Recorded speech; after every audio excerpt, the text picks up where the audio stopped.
केला।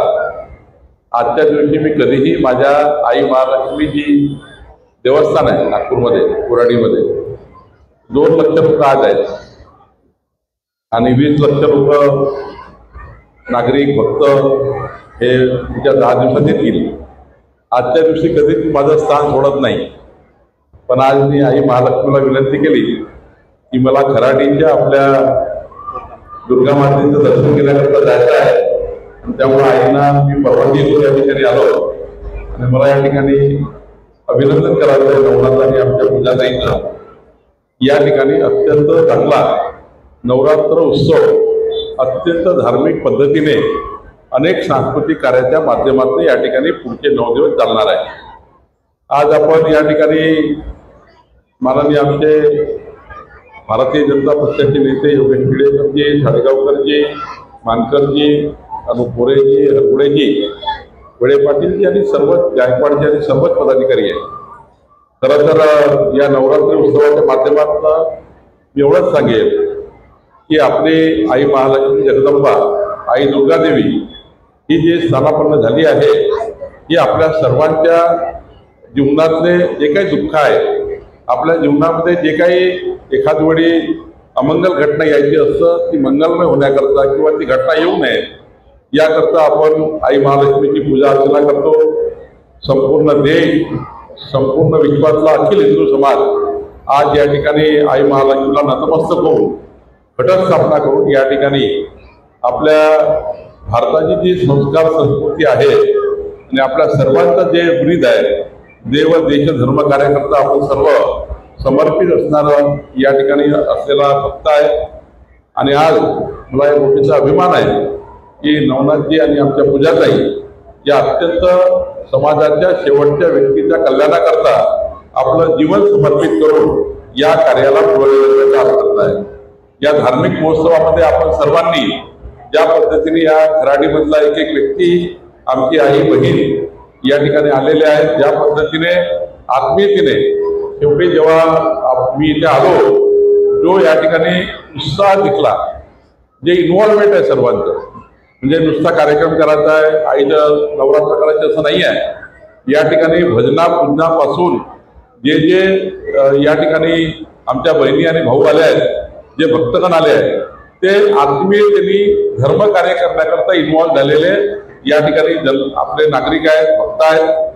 मी आई महालक्ष्मीला प्रार्थना करतो की आपल्या सर्वांना उदंड आयुष्य मिळू दे, आपलं जीवन मंगलमय राहू दे आणि आमचे नवनाथजी आणि पूजाताई आपल्यालाही या ठिकाणी एकच सांगेल की आपण ज्या पद्धतीचं सेवेचं व्रत, समाजाच्या व्यक्तीच्या कल्याणाचं व्रत, सांस्कृतिक कार्याचं, धार्मिक कार्याचं, सामाजिक कार्याचं व्रत आपण स्वीकारलं आहे।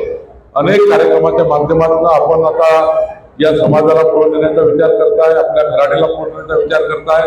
निश्चितपणे आपला हा जो पठारे परिवार आहे हा परिवार आधीपासूनच या महाराष्ट्राच्या आणि पुण्याच्या विकासाकरता अत्यंत महत्त्वाचा एक सांस्कृतिक धार्मिक परिवार या ठिकाणी म्हणून काम करतात आहे।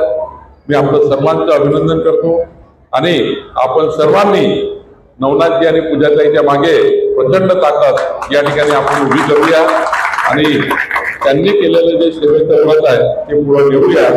आई महालक्ष्मीला मी प्रार्थना करेन।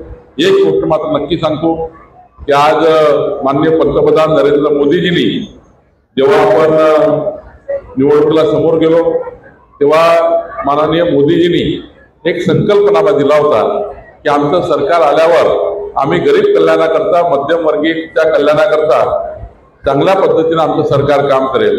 आज तुम्ही बघितलं असाल की गरीब कल्याण आणि मध्यमवर्गीय कल्याणाचं एक पाऊल मोदीजींनी पुन्हा उचललं।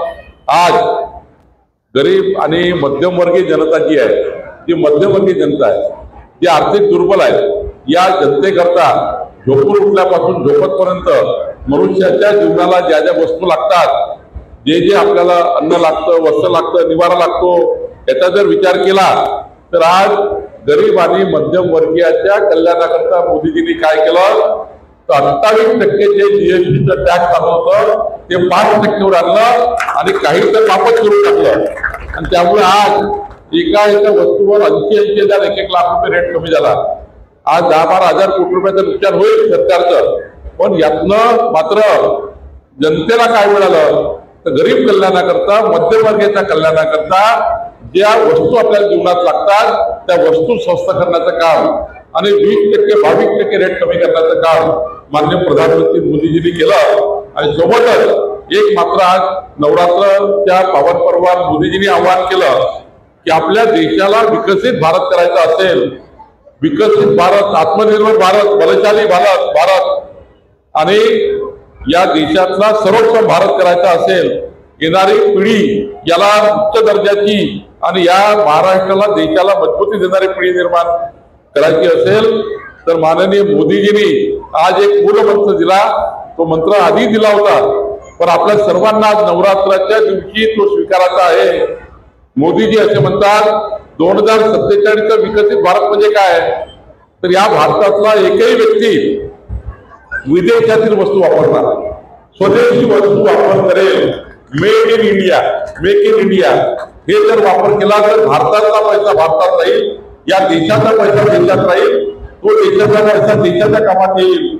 आपण जे वस्तू खरेदी करतो ते जापानी, चायनीज किंवा बाहेरच्या देशातलं करण्यापेक्षा किंवा बाहेरच्या देशाच्या वस्तू वापरण्याकरता भारत देशातल्या बनलेल्या वस्तू आपण वापरूया, याकरता मोदीजींनी आवाहन केलं। आजच्या या नवरात्रीच्या पावन पर्वावर मी आपल्याला विनंती करतो की आपण ज्या वस्तू वापरतो त्या स्वदेशी वापरायच्या, मेक इन इंडिया वापरायच्या, मेड इन इंडिया वापरायच्या, असं आपल्याला आज आपल्याला संकल्प करायचा आहे।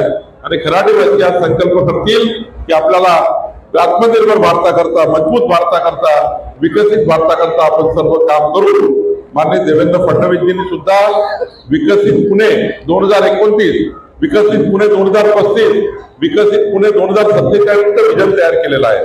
आणि आपलं विजन हे पुढच्या काळामध्ये पुणे शहराला, जे आपलं आध्यात्मिक शहर आहे, जे सांस्कृतिक शहर आहे, जे शैक्षणिक शहर आहे, या शहराला महाराष्ट्रातलं अत्यंत उच्च दर्जाचं इन्फ्रास्ट्रक्चरचं शहर आणि प्रचंड मजबूती देणारं शहर आणि महाराष्ट्राचं क्रमांक 1 शहर बनवण्याचा निर्णय माननीय देवेंद्र फडणवीसजींनी आपल्या सरकारने केला आहे। आणि यामध्ये नवनाथजी आणि पूजाताई आपल्या सर्वांना पुढच्या काळामध्ये या विकासाच्या रथामध्ये आपल्याला काम करायचं आहे।